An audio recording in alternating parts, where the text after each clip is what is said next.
Nós estamos, desde o início desse mês, trabalhando uma série de mensagens de Jerusalém ao mundo. O mês de agosto é o mês de missões na nossa denominação, e nós estamos trabalhando aí essa série com base em Atos dos Apóstolos, o início da igreja cristã, quando a igreja começa a avançar de Jerusalém ao mundo inteiro. Então quero chamar a sua atenção nesse momento, pedir que você evite distrações, para que a gente possa concentrar aqui na exposição da palavra de Deus. Nós cremos que é a palavra de Deus, e quando a palavra de Deus é exposta com fidelidade, Deus verdadeiramente fala conosco. Eu quero chamar a sua atenção e pedir que os irmãos estejam aí evitando distrações. O tema da nossa mensagem nessa noite é a igreja em movimento. A igreja em movimento, com base em Atos capítulo 8, versículo 1 ao versículo 8.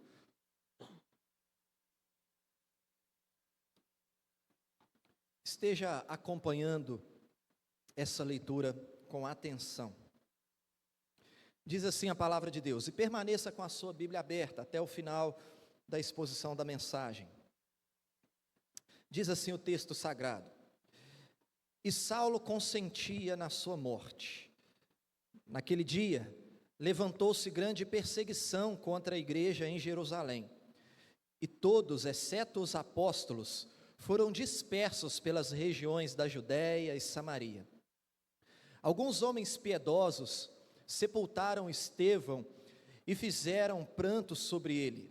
Saulo, porém, assolava a igreja, entrando pelas casas e arrastando homens e mulheres, encerrava-os no cárcere. Entre mentes, os que foram dispersos iam por toda a parte pregando a palavra. Filipe, descendo a cidade de Samaria, anunciava-lhes a Cristo. As multidões atendiam unânimes às coisas que Filipe dizia, ouvindo-as e vendo os sinais que ele operava, pois os espíritos imundos de muitos possessos saíam gritando em alta voz, e muitos paralíticos e coxos foram curados, e houve grande alegria naquela cidade. Amém. Feche seus olhos mais uma vez. Pai amado, nós queremos suplicar ao Senhor, Pai, porque nós dependemos de Ti, em nós nada temos, por isso rogamos a Ti, para que seja o Senhor falando ao nosso coração por intermédio da Tua palavra, em nome de Jesus que nós te pedimos, amém e amém. Amado irmão, a igreja tinha uma missão a cumprir: ser testemunha de Jesus em Jerusalém, em toda a Judéia, Samaria e até os confins da terra.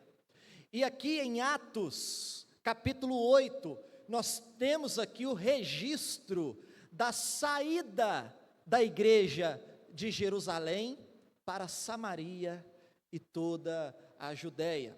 Conforme eu disse aqui no primeiro sermão da nossa série, e você que perdeu as mensagens anteriores, acessa lá o nosso canal no YouTube e veja as mensagens anteriores. Mas eu disse aqui que nos primeiros 7 capítulos desse livro, a igreja avança em Jerusalém.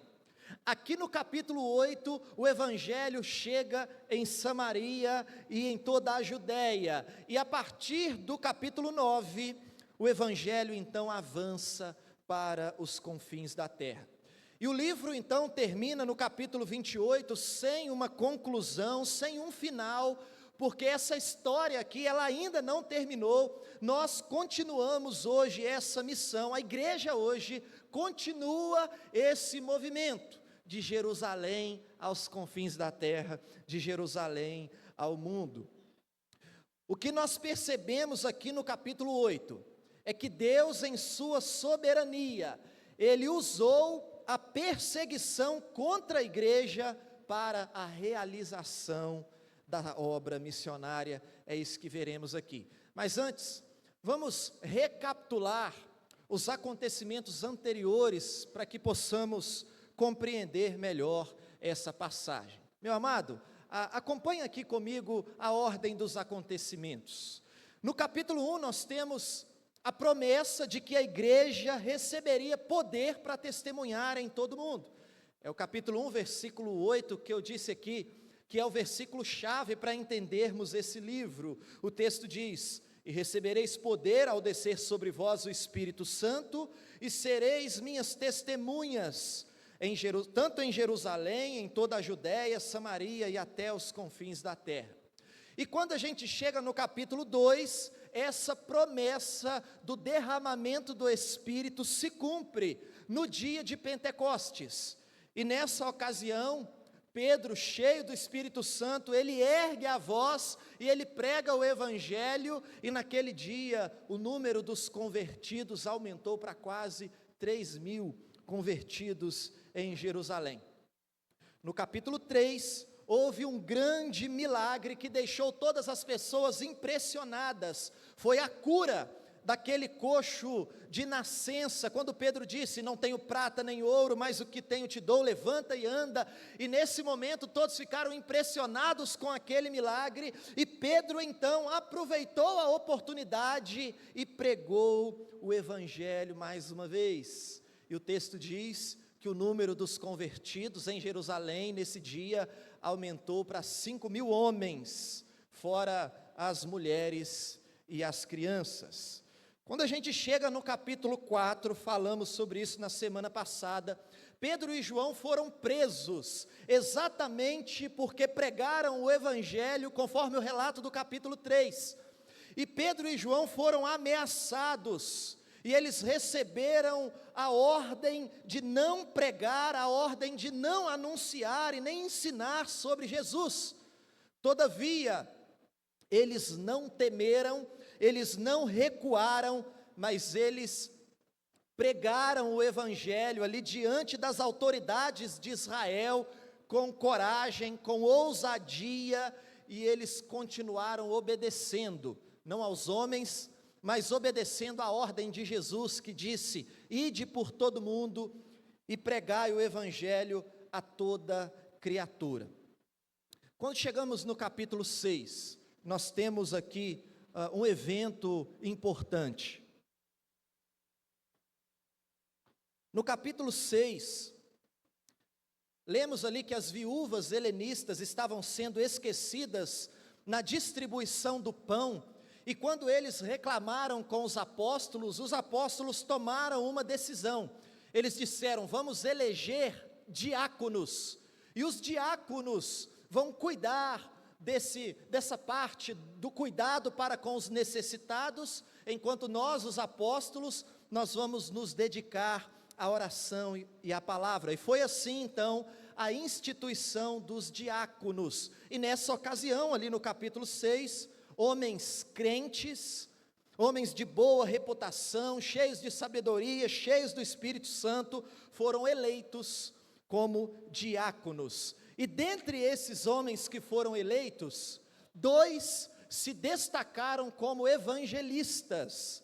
Esses 2 foram Estevão, o diácono Estevão, e o diácono Felipe. E quando nós chegamos no capítulo 7, nós vemos ali o relato da morte de Estevão. Estevão foi martirizado por pregar o Evangelho. Nós conhecemos essa passagem e sabemos que esse grande homem de Deus, ele foi o primeiro mártir do cristianismo. E aí nós chegamos no capítulo 8, e veja o que acontece depois da morte de Estevão. A gente percebe que depois da morte de Estevão se levantou uma grande perseguição contra a igreja cristã. Veja aí a partir do versículo 1. Naquele dia, levantou-se grande perseguição contra a igreja em Jerusalém, e todos, exceto os apóstolos, foram dispersos pelas regiões da Judéia e Samaria. Alguns homens piedosos sepultaram Estevão e fizeram grande pranto sobre ele. Saulo, porém, assolava a igreja, entrando pelas casas e arrastando homens e mulheres, encerrava-os no cárcere. Perceba, meu amado irmão, que Saulo, antes da sua conversão, antes de se tornar o apóstolo Paulo, ele consentiu na morte de Estevão e ele ajudava a perseguir e assolar a igreja, é o que o texto nos diz, mas Deus tinha um propósito na vida desse homem. Nós não veremos isso aqui agora, porque nesse momento isso não é importante. Por ora, o que é importante aqui é entender que por conta da perseguição, os crentes foram dispersos para outros lugares, outras regiões. Por conta da perseguição, a igreja começou a sair de Jerusalém e se movimentar na direção de Samaria e posteriormente para todo o mundo. Podemos destacar aqui algumas lições para as nossas vidas. E a primeira lição que nós destacamos aqui é a seguinte: esse movimento da igreja é na direção dos de fora. Alguém pode perguntar, a igreja começou a se movimentar para que direção? O movimento da igreja é na direção dos de fora. É para fora que a igreja precisa caminhar.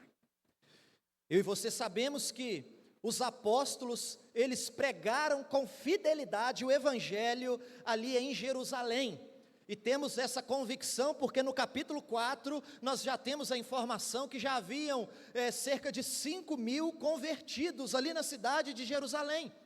Todavia, a igreja não podia ficar limitada a Jerusalém, porque a instrução de Jesus era o seguinte: vocês serão testemunhas, tanto em Jerusalém, quanto na Judéia, Samaria e nos confins da terra. E na providência de Deus, meus irmãos, essa perseguição que começou depois da morte de Estevão, fez com que os crentes se movimentassem, sentido aí a toda a Judéia e Samaria. Então, foi a perseguição que movimentou a igreja para Samaria, que movimentou a igreja para que o propósito da obra missionária se cumprisse. É isso que diz o versículo 1, naquele dia levantou-se grande perseguição contra a igreja em Jerusalém, e todos, exceto os apóstolos, foram dispersos pelas regiões da Judéia e Samaria. Meu amado, essa palavra aqui, dispersos, no versículo 1, significa espalhar sementes. Significa dizer que os cristãos ali em Jerusalém eram sementes de Deus, e a perseguição foi usada por Deus para plantar essas sementes em outros lugares, para que essas sementes pudessem frutificar não somente em Jerusalém. Então a perseguição fez com a igreja aquilo que o vento faz com as sementes. O vento espalha as sementes. E a consequência disso é que a colheita aumenta, porque a semente ela vai ser plantada e semeada em lugares diferentes. Volte seus olhos aí para o versículo 4 e o versículo 5. Entre mentes os que foram dispersos, iam por toda parte pregando a palavra. Filipe, descendo a cidade de Samaria, anunciava-lhes a Cristo. Veja, todos os que foram dispersos, ou seja, todos os que foram lançados como sementes em outros solos, o que eles faziam? Eles pregavam a palavra em toda parte. Por onde eles iam, eles pregavam a palavra. O versículo 5 nos informa que Filipe, ele foi para Samaria anunciar a Cristo. E aqui nós podemos fazer duas perguntas: quem foi Filipe e quem eram os samaritanos? Esse Filipe aqui não é o apóstolo Filipe, às vezes a gente confunde, mas esse Filipe aqui é o diácono Filipe, que ficou conhecido também como Filipe o evangelista, o mesmo que foi eleito em Atos 6 como diácono juntamente com Estevão, que foi também um grande evangelista. O texto diz que Filipe foi pregar aos samaritanos. E os samaritanos, irmãos, eram um povo misto, era uma mistura de judeus com gentios. E eu e você sabemos que havia ódio entre os judeus e os samaritanos. Eles não se davam, eles não se relacionavam. Todavia, meu amado, perceba que a despeito das divergências que haviam entre eles, Filipe estava ali pregando o evangelho e abençoando os samaritanos. Veja comigo, o versículo 6 em diante.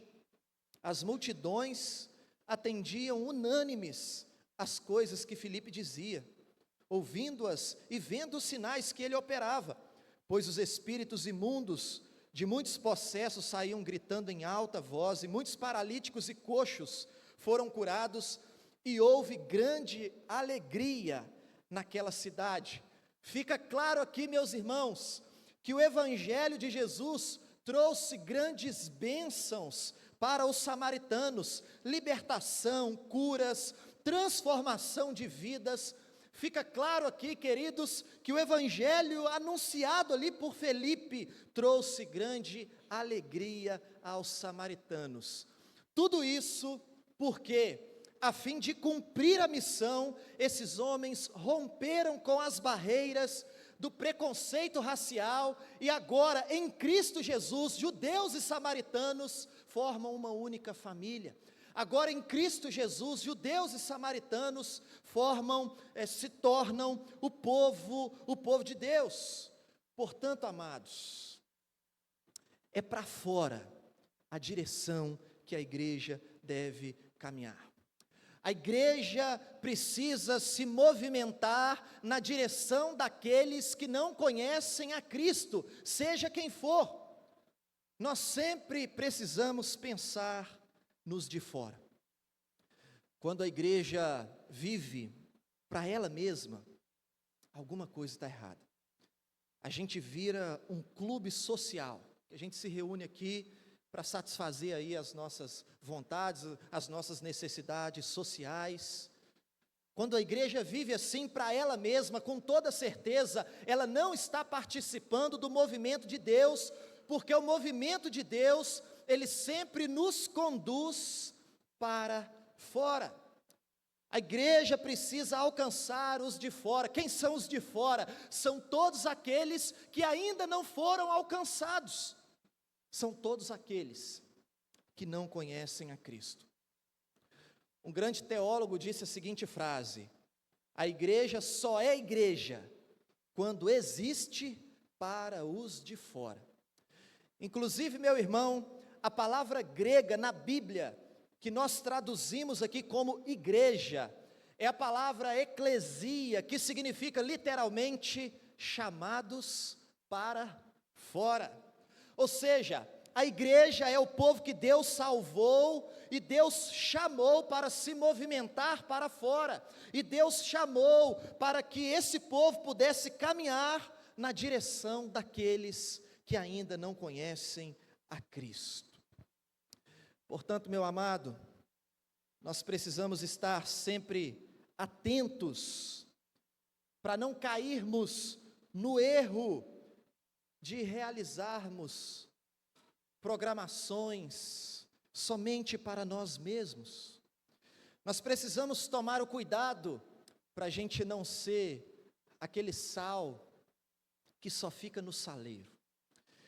E o sal dentro do saleiro, ele não serve para nada. Ele serve até para enfeitar a mesa, mas ele não cumpre o propósito para o qual ele existe. Ele precisa sair do saleiro, tem que jogar ali na comida para temperar, para fazer a diferença. De maneira que eu e você, como igreja do Senhor, precisamos sempre pensar nos de fora. O movimento da igreja é na direção dos de fora. Isso significa, o movimento da igreja é na direção daqueles que ainda não foram alcançados. Sejam aqueles que não foram alcançados na nossa casa, no nosso bairro, na nossa cidade, na nossa nação, ou aqueles que não foram alcançados em outros países, no sertão da Bahia, enfim, o movimento da igreja é na direção desses que não foram alcançados, é na direção dos de fora. Em segundo lugar, irmãos, nós entendemos aqui que esse movimento que caminha na direção dos de fora, o propósito desse movimento é anunciar o Evangelho. Veja, o propósito desse movimento é anunciar o Evangelho. Você já ouviu essa frase aqui? Pregue o Evangelho em todo tempo. Se necessário, use as palavras. Quem já ouviu essa frase? Levanta a mão. Essa é uma frase muito conhecida, uma frase muito bonita, e aponta para a necessidade de nós termos uma conduta coerente, uma conduta íntegra, uma conduta santa diante das pessoas, e de fato, a gente precisa ter um bom comportamento. Só que essa frase, irmãos, pregue o Evangelho em todo tempo, se necessário, use as palavras, é uma frase até bonita, mas é uma frase teologicamente equivocada. Sabe por quê? Porque sempre é necessário usar as palavras. O testemunho, a nossa conduta é importante, mas o Senhor Jesus não nos chamou somente para termos uma conduta adequada diante das pessoas. O Senhor Jesus, Ele nos chamou para proclamar, para pregar, para anunciar o Evangelho da graça do Senhor Jesus, de maneira que o cristão, ele não tem a opção de não verbalizar. Nós fomos chamados para falar de Cristo. Fomos chamados para dar a boa notícia, as boas novas de salvação para os de fora, aqueles que ainda não foram alcançados. Volte seus olhos mais uma vez para o versículo 4 e o versículo 5. Entre mentes os que foram dispersos iam por toda parte, fazendo o que, irmãos? Pregando a palavra. Filipe, descendo a cidade de Samaria, fazia o que? Anunciava-lhes a Cristo. Veja, o propósito desse movimento de Deus, na direção dos de fora, esse movimento que começa em Jerusalém e avança no mundo inteiro, o propósito é pregar a palavra, anunciar a Cristo. Essa palavra no versículo 4, pregando, significa declarar, narrar, trazer. E a palavra no versículo 5, anunciar, significa pregar, apregoar, proclamar.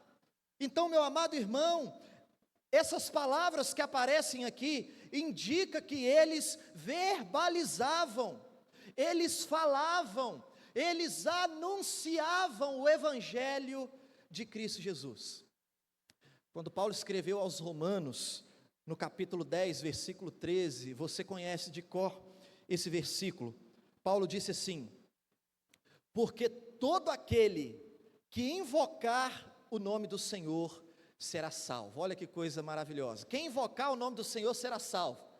Mas aí Paulo continua e ele diz assim: como porém invocarão aquele em quem não creram? Não tem jeito, tem que crer para invocar o nome do Senhor. E Paulo continua dizendo o seguinte: e como crerão naquele de quem nada ouviram? Para crer eles precisam ouvir. E Paulo continua: e como ouvirão se não há quem pregue? Queridos irmãos, é necessário falar, verbalizar, comunicar o Evangelho para que os perdidos ouçam, creiam e sejam salvos. Tem que falar. E aí você pode dizer para mim: pastor, mas eu não sei falar, eu não conheço tanta teologia, eu não tenho muito conhecimento para poder falar. Meus irmãos, nós precisamos entender que é Deus quem faz a obra. Você não precisa ser formado em teologia para cumprir o ID de Jesus. O que você precisa fazer é compartilhar o seu próprio testemunho, é falar do amor que um dia transformou a sua própria vida. É exatamente assim que o reino de Deus cresce. Homens e mulheres um dia são alcançados pela graça do Senhor Jesus, alcançados pelo amor do Senhor Jesus, têm uma experiência pessoal com Jesus, e esses homens e mulheres compartilham a experiência que eles tiveram com outros homens e mulheres, e assim o Evangelho vai crescendo. Meu amado irmão, você precisa dizer para as pessoas que se relacionam com você: eu não sei falar. Você pode dizer: eu era cego, hoje eu posso ver. Você pode dizer: eu era escravo do pecado, Cristo me libertou, não havia paz na minha vida, hoje eu desfruto da paz que excede todo o entendimento. Jesus é o único caminho que nos conduz para a eternidade. Queridos, quem faz a obra é o nosso Deus. Você só precisa abrir a boca e compartilhar o Evangelho, descansar o seu coração, porque o trabalho de convencer as pessoas não é seu, é do Espírito Santo de Deus. Certa vez, ouvindo uma palestra do Jonas Madureira, ele disse uma frase muito interessante. Ele disse assim: o Evangelho é uma jaula com um leão dentro. O seu papel é abrir a jaula e deixar o leão fazer o estrago. O seu papel é só abrir a jaula, meu amado irmão. O resto você deixa com o leão. O que a gente faz? A gente prega. O resto é por conta de Deus, por conta do Espírito Santo de Deus. A gente fala do Evangelho. Você pode me perguntar: mas o que é o Evangelho? Eu não sei o que dizer. Eu já disse: compartilhe a sua experiência. Ou você cita o Evangelho, e o Evangelho é muito simples. O Evangelho é uma boa notícia, é a boa nova. E a boa nova sempre emerge, ou melhor, a boa notícia sempre emerge da má notícia. Qual é a má notícia? Todos nós somos pecadores e o salário do pecado é a morte eterna, portanto todos nós merecemos o castigo eterno. Mas tem uma boa notícia, e a boa notícia é que Deus é amor, e Ele provou o seu amor para conosco, enviando Cristo Jesus, que nos substituiu na cruz do Calvário, e morreu a nossa morte, para que nós pudéssemos viver, e todo aquele que se arrepender dos seus pecados, e crer no Senhor Jesus, esse será salvo, e viverá hoje, e por toda a eternidade. É essa história que nós precisamos contar. É compartilhar o Evangelho. A gente precisa abrir a boca e falar, na certeza de que é o Espírito Santo quem vai conduzir todas as coisas, quem vai convencer as pessoas do pecado. Meu amado irmão, fique atento, sabe por quê? Porque tem gente sedenta do seu lado, e às vezes você não fala do Evangelho. Você tem a fonte da água viva, e tem gente com sede do seu lado, e você não fala o caminho. É só você abrir a boca e o Espírito Santo vai fazer a obra. Meus amados irmãos, nós precisamos compartilhar do amor de Deus.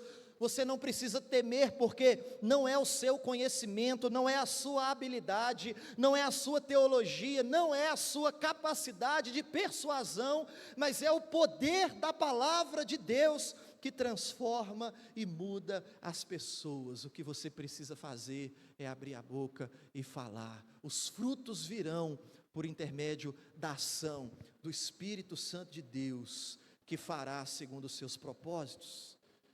Nós acabamos de ler aqui os versículos 6 ao 8, que mostram que Filipe pregou em Samaria e os resultados aconteceram. O que ele fez? Ele só anunciou a Cristo. Ele contou isso aqui que eu acabei de falar. Ele deu a boa notícia. É isso que a gente precisa fazer.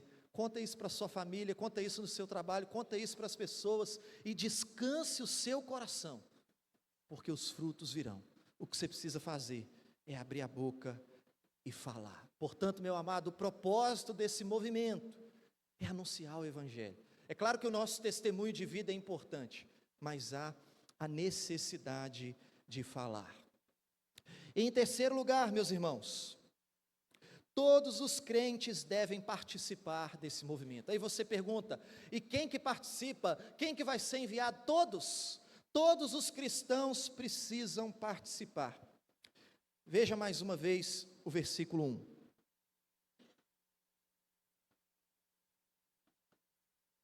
Naquele dia levantou-se grande perseguição contra a igreja em Jerusalém.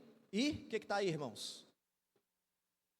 E todos, naquele dia levantou-se grande perseguição contra a igreja em Jerusalém, e todos, exceto os apóstolos, foram dispersos pelas regiões da Judéia e Samaria. Todos foram dispersos, exceto os apóstolos. Por que os apóstolos ficaram em Jerusalém? Certamente por orientação do Espírito Santo de Deus, naquele momento que a igreja estava iniciando, se eles saíssem também, a igreja poderia ter sido destruída. Então nós entendemos que isso aqui foi orientação do Espírito, mas todos saíram. Todos os crentes foram dispersos, e o versículo 4 nos diz que todos os que foram dispersos iam por toda parte pregando a palavra. Eles pregavam a palavra e, consequentemente, igrejas eram fundadas, porque as pessoas passavam a crer no Evangelho, e igrejas eram plantadas. De maneira, meu amado irmão, que esse movimento não é um movimento somente para os pastores, não é um movimento somente para a liderança da igreja, não. Todos os crentes, de alguma maneira, devem fazer parte desse movimento de alcançar os de fora, os perdidos, os que não foram alcançados. E deixa eu dizer algo para você, meu amado irmão.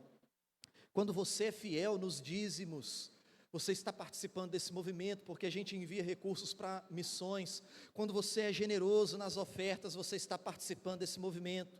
Quando você compra um almoço, como aconteceu hoje, que foi realizado com a finalidade de investir em missões, você está participando desse movimento.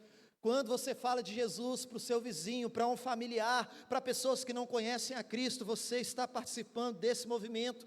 Quando você investe tempo de oração em prol do avanço do reino de Deus, em prol dos perdidos, você está participando desse movimento. Quando você usa as redes sociais para proclamar o Evangelho da graça, você está participando desse movimento. Meu amado, eu poderia fazer uma lista aqui de maneiras para você participar desse movimento, mas isso não é o mais importante aqui. O mais importante aqui é você entender que se você é crente, você não tem a opção de não participar desse movimento. Se você crê verdadeiramente no Senhor Jesus, você precisa necessariamente se comprometer de alguma maneira com a missão de Deus. É isso que você precisa entender.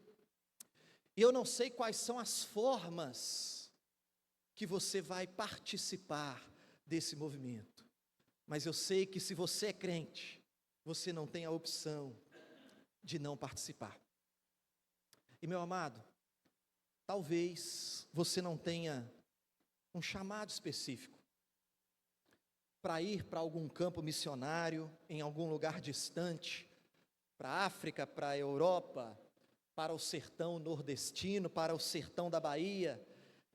E aí você vai dizer assim: pastor, eu não tenho um chamado missionário. Eu pergunto a você: você é crente? Porque se você é crente, essa responsabilidade é sua também, a responsabilidade de fazer missões. E a missão é feita com os pés daqueles que vão, com os joelhos daqueles que oram, com o bolso daqueles que contribuem, enfim, de alguma maneira você precisa estar comprometido com a missão. Mas entenda algo: falar de Jesus, você precisa falar onde você estiver. Onde você estiver, você precisa falar do Cristo que um dia te resgatou. Deus pode não ter te enviado para um país distante para pregar, como Ele faz com alguns irmãos, com essa família que nós assistimos aqui, por exemplo. Mas Deus te colocou, meu amado, presta atenção nisso. Deus te colocou numa família específica. Você trabalha em algum lugar, foi Deus que te colocou nesse emprego, nesse lugar que você trabalha. Meu amado irmão, Deus te inseriu numa sociedade, Deus te deu amigos, pessoas se relacionam com você todos os dias. Você precisa entender que esse é o seu campo missionário, é esse ambiente, são essas pessoas que Deus deseja transformar através da sua vida, através da pregação do Evangelho, que você vai pregar, que você vai anunciar. Ou você acha que é coincidência todas as pessoas que cruzam os seus caminhos, todas as pessoas que se aproximam de você, o emprego que você conseguiu, o lugar onde você está? Meu amado irmão, isso não é obra do acaso. O eterno e soberano Deus te colocou exatamente onde você está, para que você seja um instrumento nas mãos dEle, para proclamar o Evangelho as pessoas que se relacionam com você todos os dias. Para que o amor de Deus seja conhecido na sua família, no seu trabalho, no ambiente, no meio onde você se relaciona, o amor de Deus precisa ser conhecido através de você. Se você continuar lendo o capítulo 8, e a gente já vai concluir, a partir do versículo 26, você vai perceber que aí a partir do verso 26 nós temos uma passagem conhecida de Filipe com o eunuco, onde Filipe foi conduzido pelo Espírito Santo. Não vou ler o texto, mas eu vou lembrar, todos nós conhecemos essa passagem. Filipe foi conduzido pelo Espírito Santo, é isso que o texto diz, para anunciar o evangelho para aquele homem. Meu amado irmão, é Deus quem conduz os encontros, os desencontros, as pessoas que a gente conhece, é o Senhor conduzindo a nossa vida, para que o propósito dele se cumpra. E o texto nos diz que aquele eunuco estava lendo a passagem de Isaías 53, ele não conseguia entender, e aí Filipe explicou aquele texto, e a partir daquele texto, o texto diz que ele anunciou a Jesus. Então o propósito é sempre esse, anunciar Jesus, pregar o evangelho de Cristo Jesus. Filipe começou a conversar com ele, e teve a oportunidade de anunciar a Cristo, e o resultado foi que aquele homem creu. Ele declarou: creio que Jesus é o Filho de Deus, e em seguida ele foi batizado. Meu amado irmão, nós temos aqui um exemplo claro de um evangelismo pessoal, que acontece assim no dia a dia das nossas vidas, que acontece com as pessoas que se relacionam conosco. E você precisa entender que é exatamente assim que a igreja tem avançado de Jerusalém ao mundo. Não é somente quando os pastores sobem nos púlpitos para pregar, não, é quando cada crente entende a sua responsabilidade de anunciar a Cristo, é quando cada crente entende a sua responsabilidade de participar desse movimento de Deus, que avança na direção dos de fora, a fim de anunciar a eles o Evangelho. Você sabia que a maioria dos testemunhos de conversão não acontecem na igreja, acontecem nos relacionamentos? A maioria dos testemunhos de conversão não é num culto, não é num evento evangelístico, quando a gente sai para distribuir panfletos, mas a maioria das conversões, entenda isso, acontecem no contexto de relacionamento. Quando você se relaciona com as pessoas, a maioria das conversões acontece assim. No dia a dia você conhece alguém, no seu trabalho, seja onde for, começa a se relacionar com ela, e ali nesse relacionamento você tem a oportunidade de anunciar a Cristo, de compartilhar Jesus com essa pessoa. As pessoas que se relacionam com você, elas não se relacionam com você por obra do acaso. Há um Deus soberano que colocou essas pessoas no seu caminho. E se você conhece o Evangelho e ela não, a responsabilidade de anunciar o Evangelho para essa pessoa é sua. Meu amado irmão, por isso é tão importante, por exemplo, o culto no lar, quando a gente se reúne nas casas, porque aqui na igreja vai acabar o culto aqui, a gente conversa um pouco aqui do lado de fora, mas não dá tempo de estreitar os relacionamentos, da gente aumentar a nossa intimidade. Mas quando a gente se relaciona, quando a gente se encontra numa reunião, num culto no lar, a gente tem a oportunidade de convidar pessoas, de compartilhar Jesus, de estreitar os laços de amizade e de intimidade. Você precisa entender, meu amado irmão, que você é uma semente, e você precisa frutificar onde quer que o vento do Espírito Santo te leve e conduza o seu coração, para que Cristo seja proclamado e os frutos venham para a glória do Senhor Jesus. Eu quero perguntar para você, e quero desafiar você a responder essa pergunta. Não precisa responder em voz audível, mas responda aí nos seus pensamentos. Você tem participado desse movimento de Deus? Você, meu amado irmão, você tem compromisso? Qual é o compromisso que você tem com esse movimento, que saiu de Jerusalém, está avançando no mundo inteiro, Qual é o compromisso que você tem para que o Evangelho chegue no seu vizinho, na sua família, que chegue no sertão da Bahia, que chegue em outras nações? Qual é o seu compromisso? Você tem participado disso? Eu finalizo aqui com uma história. A maioria de vocês deve conhecer a história de Hudson Taylor. Hudson Taylor foi um grande missionário da Inglaterra, e ele dedicou a maior parte da sua vida pregando o Evangelho no interior da China. Ele é um dos grandes responsáveis pela evangelização ali na China. Conta-se que no início do seu ministério, ele levou um homem a Cristo. O nome desse homem era Ni, N-Y-I. Não sei em chinês qual é a pronúncia, mas eu vou dizer Ni, o Senhor Ni. E esse homem foi alcançado pela graça do Senhor Jesus, teve a sua vida transformada, e ele ficou radiante de alegria depois desse encontro verdadeiro com Cristo, e ele começou a pregar o Evangelho para todas as pessoas ao seu redor. Ele não conseguia se conter, e ele falava do amor de Jesus para todas as pessoas do seu ciclo ali de relacionamento. E um dia esse homem fez uma pergunta para Hudson Taylor. Ele disse assim: há quanto tempo vocês lá na Inglaterra conhecem as boas novas? Tem quanto tempo que vocês já conhecem o Evangelho lá? E Taylor respondeu: olha, já tem muito tempo. Há séculos nós conhecemos o Evangelho. E o semblante do Senhor Ni mudou, e ele disse: o meu pai morreu buscando a verdade. E se vocês sabiam disso há tanto tempo, por que vocês não vieram antes contar para a gente sobre o único caminho que pode nos dar a vida eterna?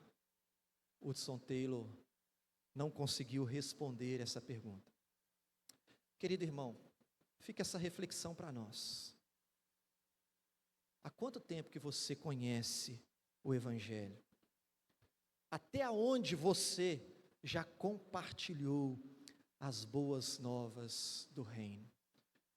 Você precisa entender que tem gente morrendo perto de você, sem conhecer a verdade, e você não está contando para ele o único caminho que pode nos dar a certeza de que quando a morte chegar, nós vamos fechar os olhos aqui e abrir na glória, diante do Rei da Glória, o Senhor Jesus, e nós viveremos com Ele pelos séculos dos séculos. A urgência, meus amados irmãos, em compartilharmos as boas novas, na nossa casa, para o nosso vizinho, para a nossa cidade, para o nosso país e para as nações. De alguma maneira a gente precisa participar desse movimento que Deus tem feito, não somente aqui na nossa igreja, mas em todos os lugares, até os confins da terra. Quero desafiar o seu coração, diante de tudo isso que nós falamos, quero desafiar o seu coração a se comprometer com esse movimento de Deus, a entender que é um privilégio participar de alguma maneira. E esse movimento não é primeiro aqui, depois na nação, depois, não. É Jerusalém, tanto em Jerusalém, quanto Samaria, Judéia e os confins da terra, é simultaneamente em todos os lugares. Por isso que a gente tem missionários fora do país, a gente tem trabalhos missionários de plantação de igrejas, aqui perto da nossa região, enfim, em todos os lugares, para a gente cumprir o ID de Cristo. Como que você tem participado disso? Quero desafiar o seu coração a se comprometer, a fechar os seus olhos e orar nesse momento, e pedir ao Senhor que o conduza na direção dos de fora, e que como igreja do Senhor, nós possamos empreender grandes coisas para o louvor e a glória de Cristo Jesus, e para que pessoas ao nosso redor e em lugares longínquos sejam alcançados pela pregação do Evangelho, através do ministério dessa igreja, da qual eu e você fazemos parte, da qual eu e você participamos. Feche seus olhos.